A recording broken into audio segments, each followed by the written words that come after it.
so much, Mr. Limingru. Destination promotion and marketing is only the first step to attract tourists. What really impresses tourists is the experience they receive on the ground. The tourist experience comes largely from the tourism service system, including information, volunteer, security, tour guide, and other closely linked services. In the following dialogue session, we are going to discuss tourism service system and destination promotion.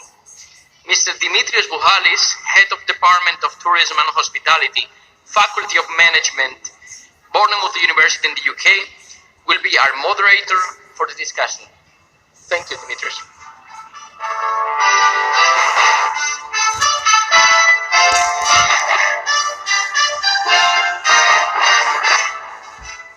Thank you very much, Eduardo. Ni hao. Wonderful to be back in Hangzhou, and fantastic to start this session with great colleagues. Before we do that, I know it's after lunch, it's afternoon. Can you stand up for a minute, please? Just stand up.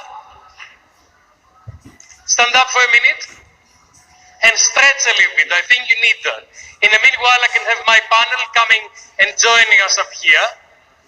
Thank you so much. Can we have Thomas, Mahendra, Jean-Louis, Wenzhi, and Zhu, please, to come and join us up here?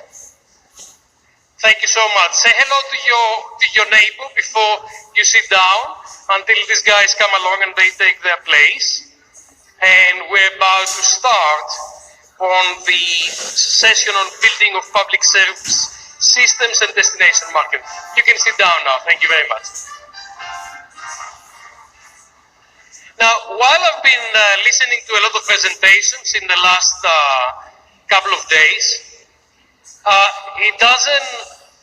didn't really saw a lot of the experience that over the years we have accumulated.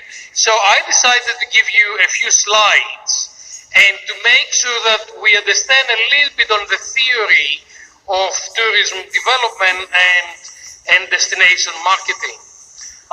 So that's my Chinese name that you can find, and I'm grateful to people who helped me change that.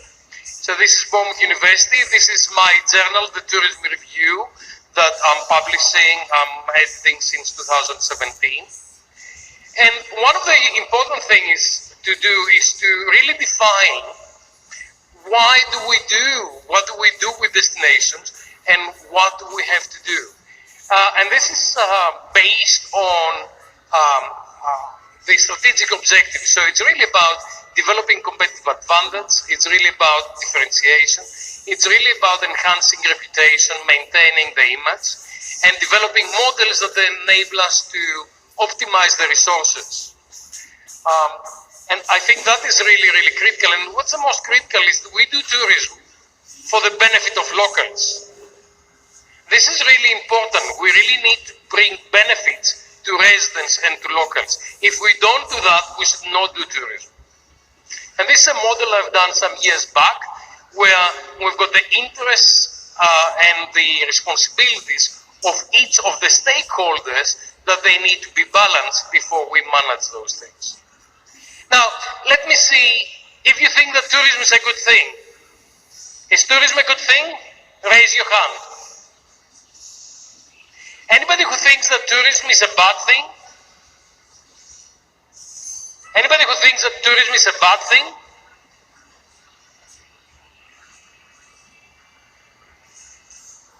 If tourism is not properly managed, we can have situations like that. That's my favorite picture. Yeah? So we need to manage tourism. Otherwise, it creates problems, and creates a lot of problems, and brings not benefits but cost to the local residents. A lot of my work is about smartness, and I'm glad that our colleagues from Hangzhou, they talked about data, they talked about how they integrate those things. But smartness really takes advantage of interoperability and interconnectivity of systems to create better experience. I don't have a lot of time to explain that, but that is more or less the definition that we generated back in 2014. And it's really about re-engineering what we do and the products and services to actually create better experience. And when you're using technologies, you can synthesize all the innovations and you come to the marketplace where you can integrate all those technologies and you bring on the one side the suppliers, on the other side the consumers, to maximize the benefits that they're coming out. And this is where context is becoming very important, because we always talk about tourism like it's constant, but actually the contextual situation is driving what tourism is all about.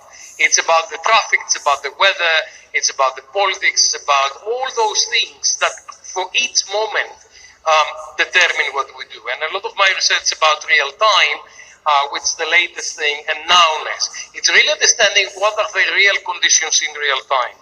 I think that gives us a little bit of an introduction, a little bit of framework to be able to discuss these things. So if I take that microphone there, I can introduce my colleagues and then we can have a conversation well after.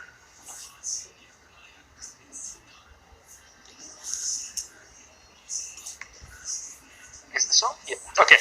So I've got a fantastic panel here. First here, and I'll keep him for the last, is Thomas Jenkins, the Chief Executive Officer of the European Tourism Association, ETOA, who's an old friend. We go back for a long time with Tom. Mahendra Vakaria is the President of the Outbound Tour Operators Association of India. Namaste. Louis BES is the Deputy Mayor of the city of Carcassonne in France. Bonsoir, monsieur. Wenzhi is the Chief Executive Officer of Sunriver Holding Group, that's running a lot of attractions and hotels and a lot of different organizations in China. And Zhu Xianghu, if I say that properly, is the President of the Guilin Tang Dynasty Tours, that is organizing a lot of tours in China and outbound with a lot of small groups actually.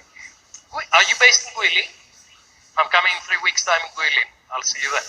Okay, fantastic. This is our group of experts, and I've asked them to talk about 4 or 5 minutes and talk about how do they see destination marketing and how do they see the best developments that they can take us forward in terms of tourist marketing. If I can start from Zhu and come this way, I think that was probably going to be easiest because the hosts are going first, right? Zhu, you've got a microphone there, right?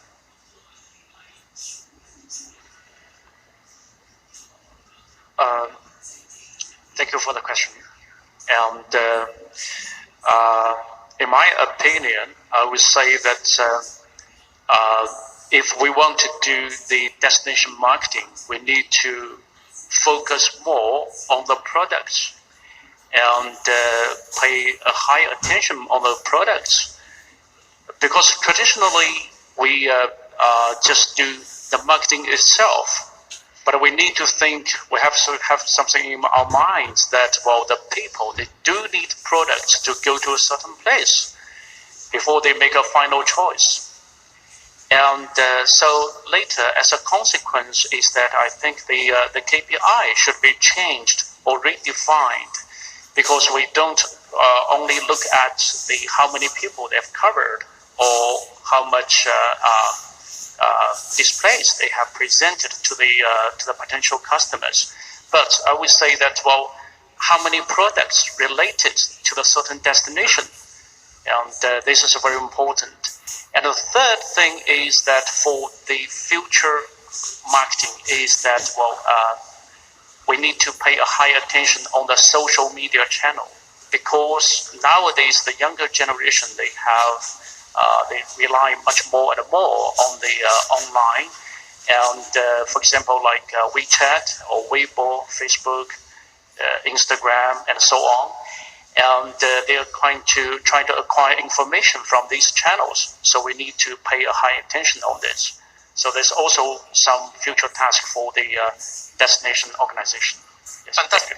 Out of all the destinations that you operate in China, which one is the best? Which one is really your dream destination that they're doing the best innovations? Well, so far we use a lot of search engine like Google and also Facebook as well. And also, just like Mr. Lee mentioned, the other channels like TripAdvisor and many others. Yes.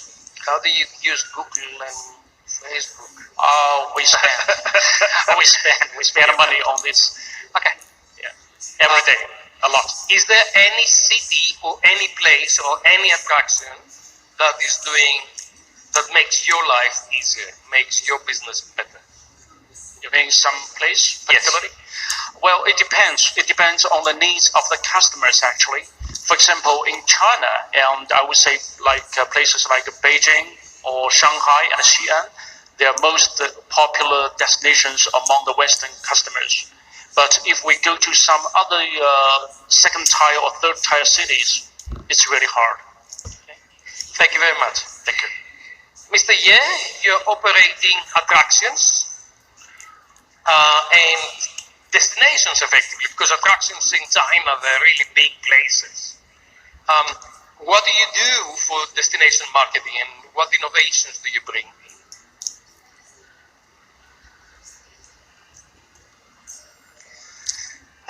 在20年前，这个我们在张家界把饮业叩开了沉寂千年的天门，实现了人类假期穿越自然山洞的伟大创举。通过这个韩国体育事件，让张家界走向了世界。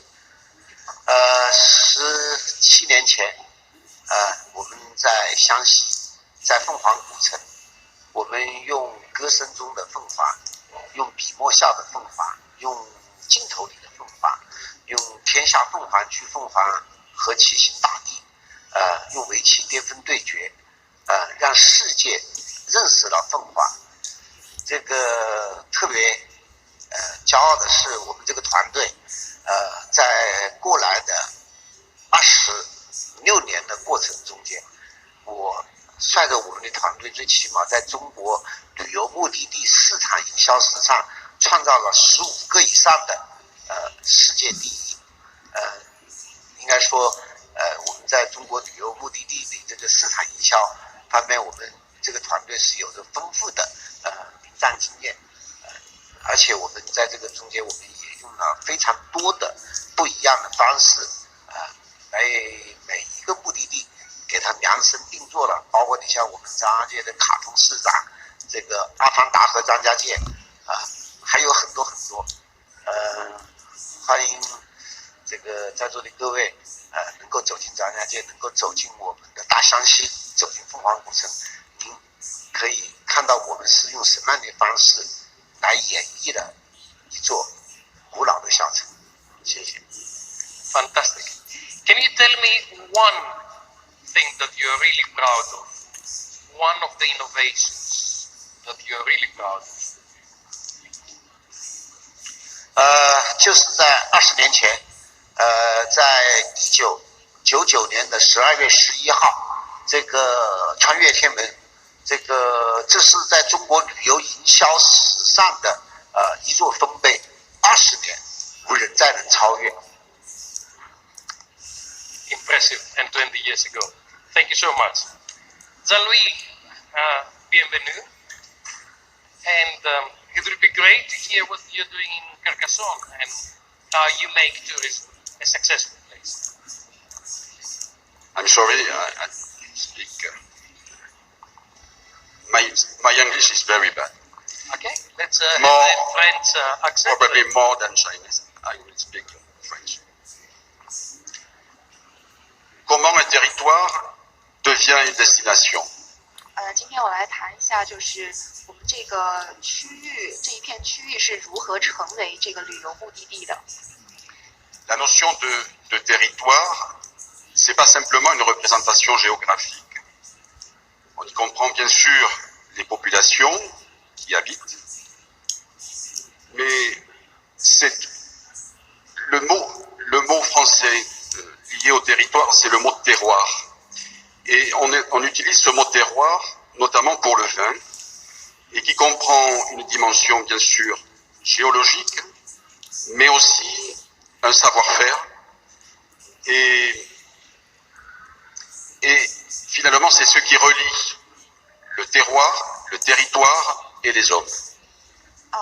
区域的概念呢，不仅仅是一种空间或者地理的表现，那我们也需要了解生活在这里的所有的居民。在法语里，区域这个词呢是以土地这个词为基础。在法国呢，这个是特别用来描述葡萄酒的，包括地质条件、当地的动植物族群、气候，还有专业的生产技术。所以呢，区域概念与生活在当地文化中的每一个人都是息息相关的。Et finalement, le mot principal, c'est homme, humain. 那这个词中间最主要的部分呢是人。Et les collectivités locales et tous les strates administratifs, c'est certainement la même chose dans tous les pays, mais en France, vous le savez, les niveaux administratifs sont très développés. C'est l'objectif, ou ce devrait être l'objectif, c'est de placer l'humain au cœur de l'action publique. 那么地方当局在他们各自区域内的区域范围和权限范围内的职责呢，在各个国家基本上都是相同的，特别是在法国，他们的这个管理制度呢非常的高度的发达。那么他们的中心思想就是要把以人为核心，把这个观念植入到所有的管理中去。Et donc les collectivités locales ont un rôle essentiel, je dirais pas majeur, essentiel parce qu'elles ne sont pas les seules à l'avoir. Elles ont un rôle de stratégie pour accueillir bien sûr les touristes, mais pour qu'il y ait entre les touristes et les populations locales une sorte de symbiose. 那么地方当局呢，同时也是重要的战略决策者。他们必须对全体居民和区域的未来有一个明确的规划，然后对于接待游客这个方面呢，他们必须是有意识、有组织的行为，而且不会影响当地原有的生活形态。Et pour qu'il y ait symbiose, il faut que les conditions de vie des populations locales soient satisfaites et facilitées avant que de prétendre accueillir et bien accueillir des touristes. 那么在接待这些游客之前呢，我们必须确保当地永久居民非常良好的生活条件。L'arrivée des touristes ne doit pas avoir d'effet néfaste sur la vie des populations locales. Je prendrai juste un exemple que chacun doit connaître. À Barcelone, la polémique avec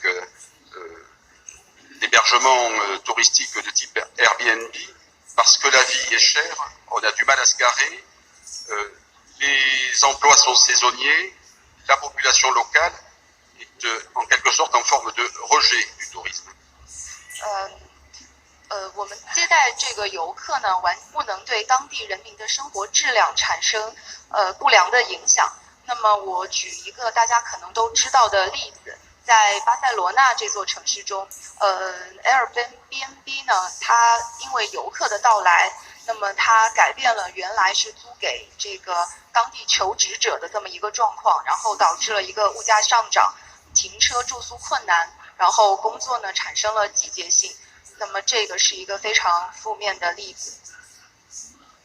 I really like what you're saying, Xiangwei, because there are two things that you're saying. One is territory is different to a destination. This is really interesting because may not be, it's the perception of the tourists of what the destination is rather than the administrative districts that you manage. And the second thing that you say, and I think that you're absolutely right, is how the impacts of tourists have to residents, and how you need harmony between locals and tourists. And I think that those are fundamental issues on destination marketing. Thank you very much. Okay, I'll move on to Mahendra.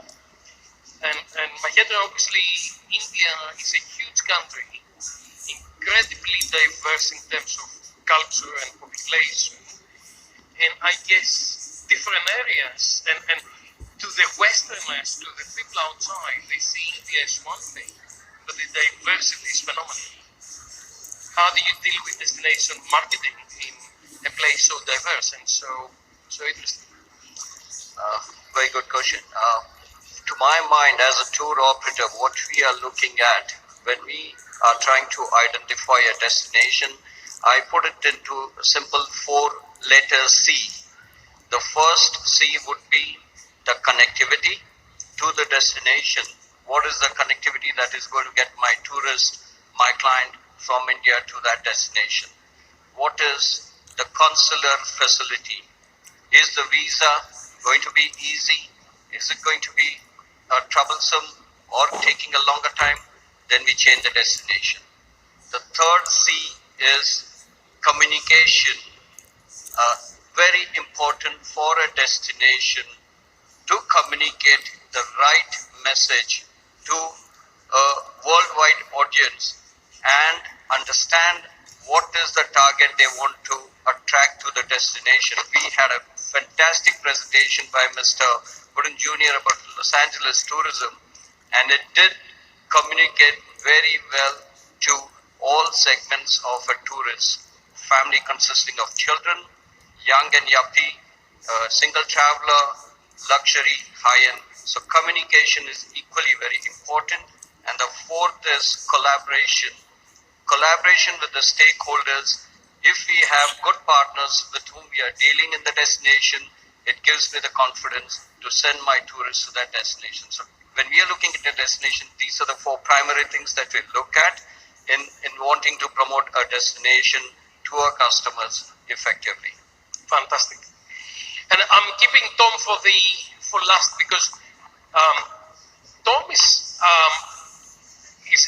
through his association, he's bringing a whole range of different stakeholders, and it's operating throughout Europe and throughout the world.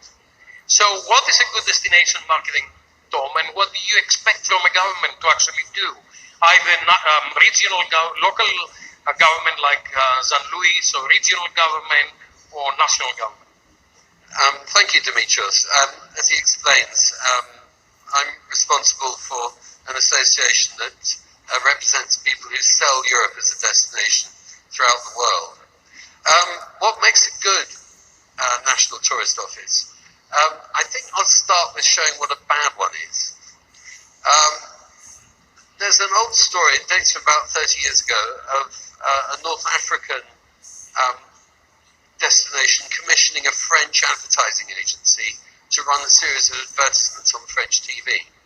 And they went away and produced a series of advertisements on the sights, sounds and aromas of the soup. And it was very, very evocative. They pitched a 6-year-old boy running through the market with a camera at his eye level, hearing hammering noises, the music, the sounds of cries, seeing different silks, the vivid colours of the different spices and dyes, and then you saw the food being prepared and the aromas of the incense.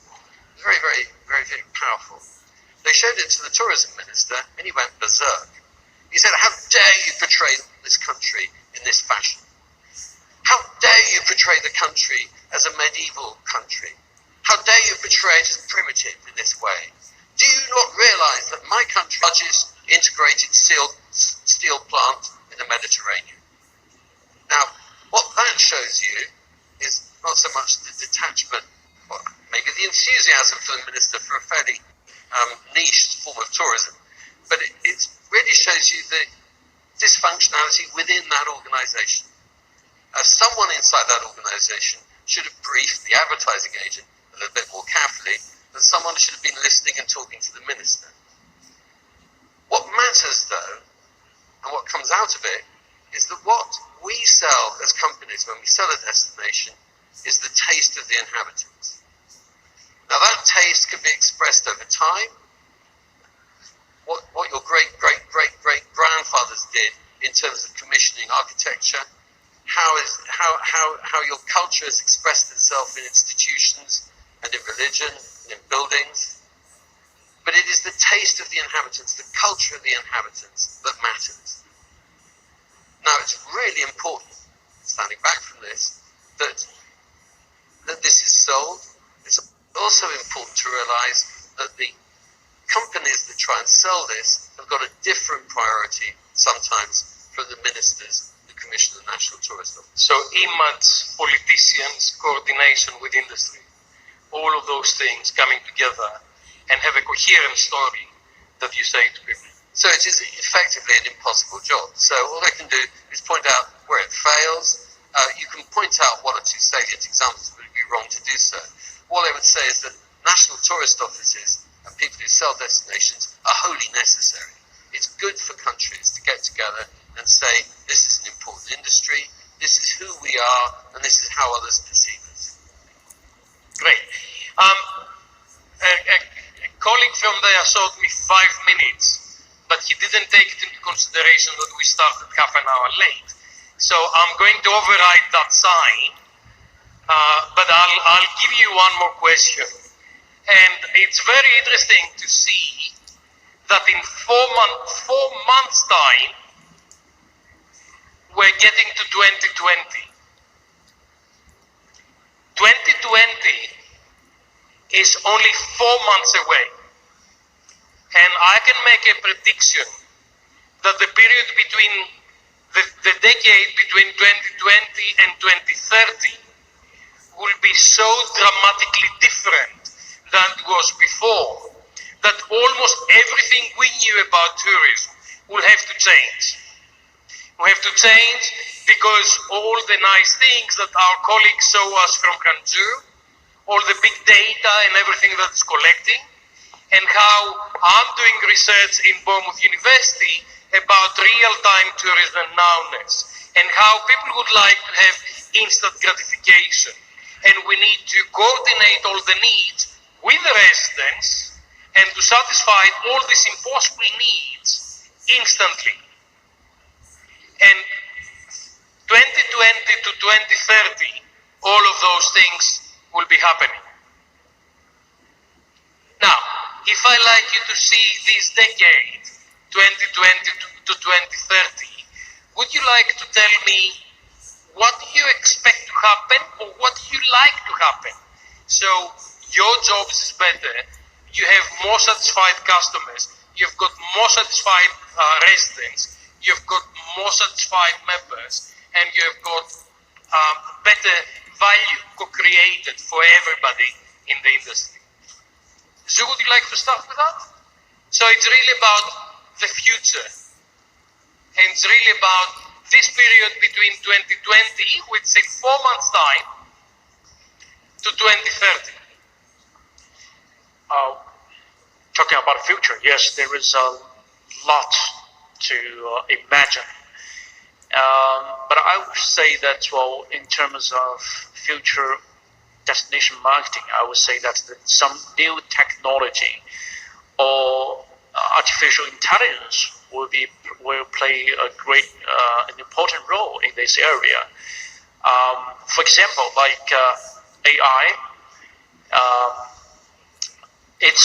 Just now we were talking about nowadays many of the organizations, they still focus on how many people they've covered or how much displays they've covered to the target customers, but actually not precise enough. But the AI can precisely catch the real target customers. But how can we apply this in this area? I don't think it's a big technical problem. And as we can see that, well, like in Hangzhou, or just now Mr. Li mentioned, this is already on the way. But there is a minor concern in using this, is that now there is an increasing concern of privacy protection. So I don't have a worry about the future application of AI or other modern technology, but I would say that while you are using this new technology, you have to be very careful with some laws or regulations like GDPR. Absolutely. And I think you're absolutely right. Artificial intelligence will enable us to actually know everything, calculate everything, and provide value for everything instantly.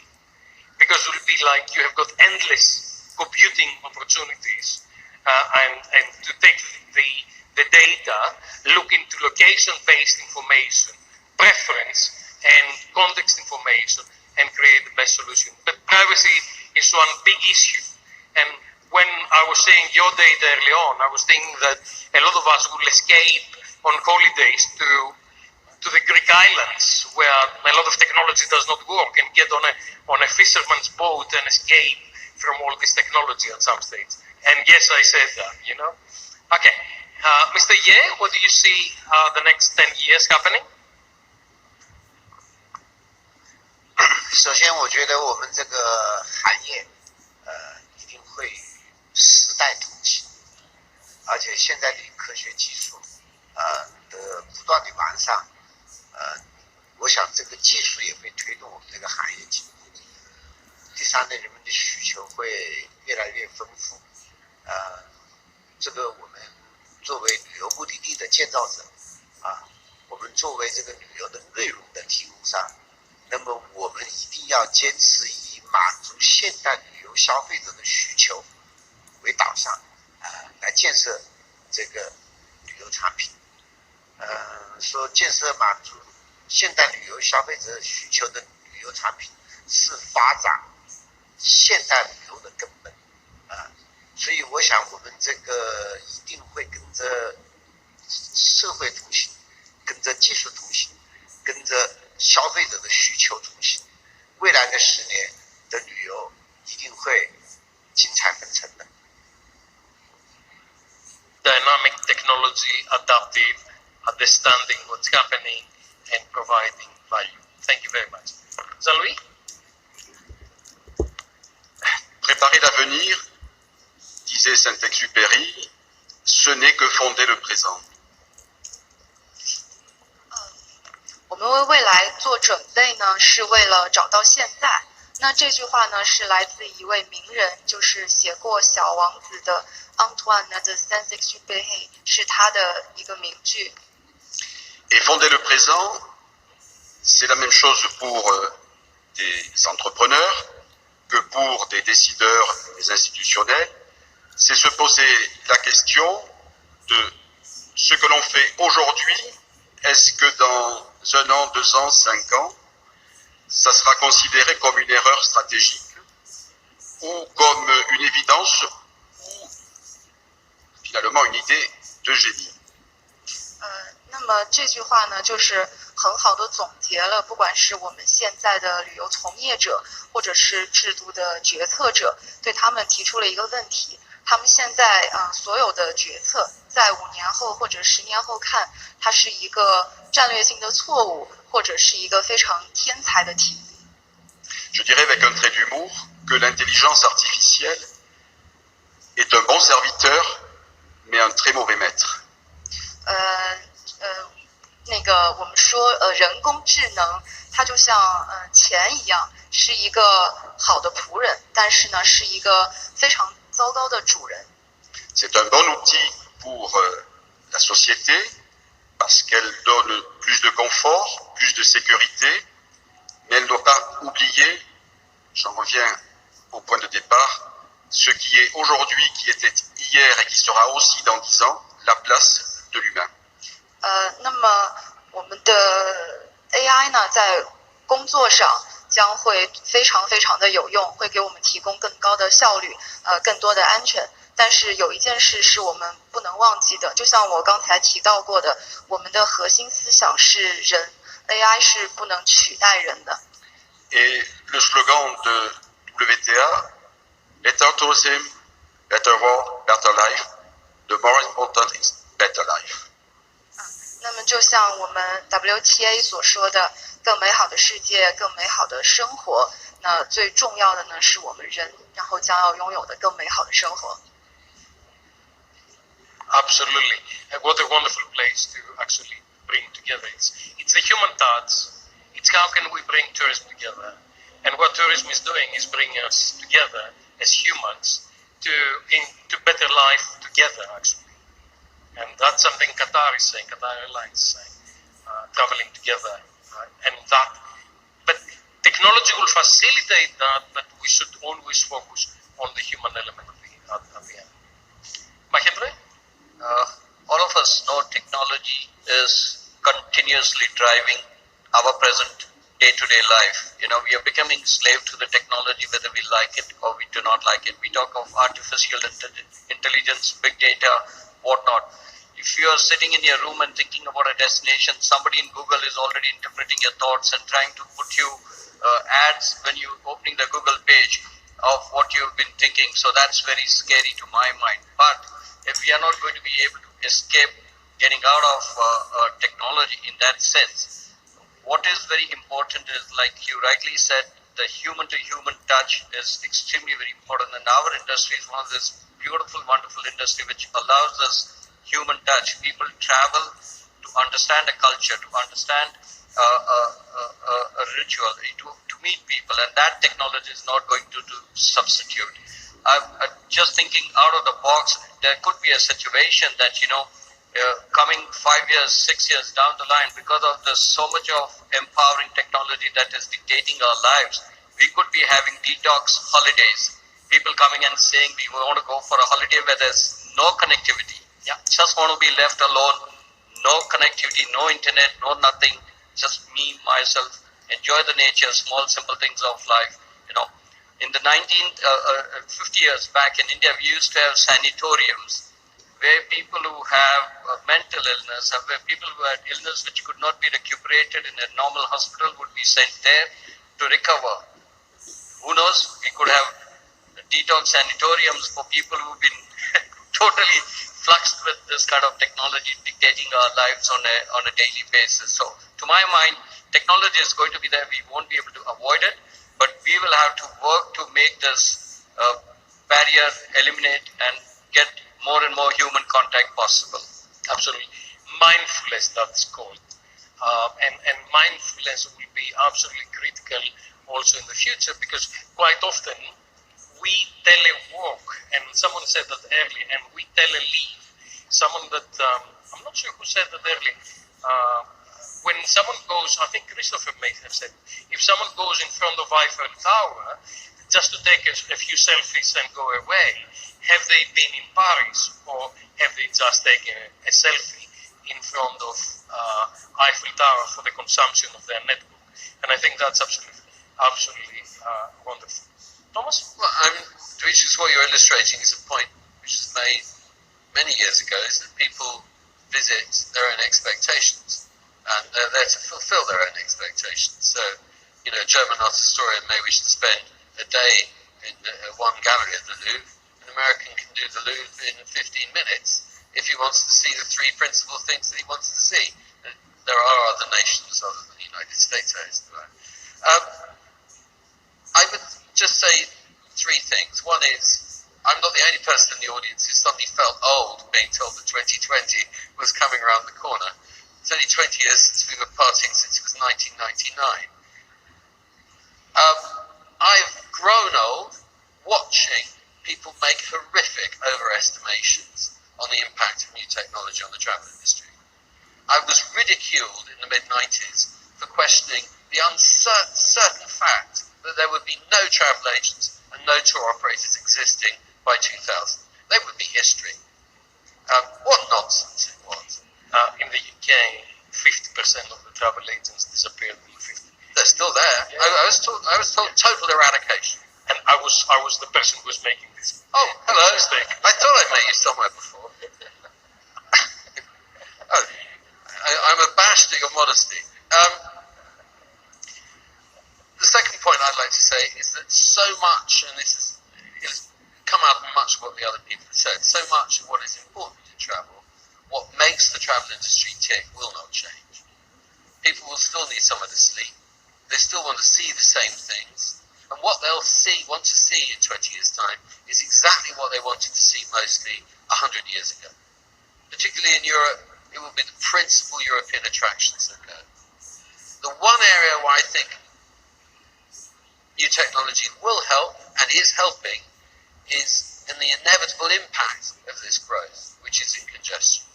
I think as consumers get wiser, and I've seen the rise of the informed tourist. They used to be the most uninformed category of people in a population.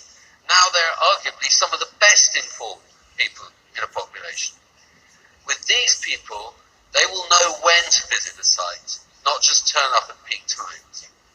And I think that is where artificial intelligence will help. But I think the rest, hey, we don't know what the future is. I think the last thought I'll leave you is the one area that will change most is that which has changed most over the last 10 years. Because anything that's new now and is making it new will be eradicated by something new in the future. I thought you were going towards authenticity, because they're so informed. I don't want to go to the high street or the main street and find another McDonald's when I'm in China or in India, but I'd like to go to your cousin's little place that your cousin is cooking nice food, or I'd like to meet a nice Chinese person who can show me their way of life. Dimitrios, we've been making a living disagreeing for over 20 years by the sounds of things. I think you'll be surprised at how often visitors suddenly crave things which are familiar, not different. And that's part of the engine of the way in which the tourism industry works. Well, different segments, different segments. So if I bring together technology, human, and engaging in the needs that people have always had to travel, to go away, to explore, to find new things. More or less the same thing. The tools change, but the needs remain. Okay. Based on this discussion, can I ask you? I'd like to thank the panel for their contributions and their insights.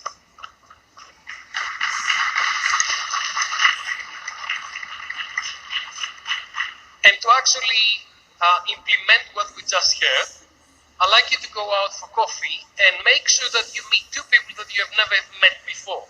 Go and say hello to two people that you do not know. Let's get the human touch. Let's meet some new people. Let's exchange information. Let's get more friendly together. Thank you very much. Thank you. 好，谢谢那个布哈里斯教授，也谢谢各位发言的嘉宾。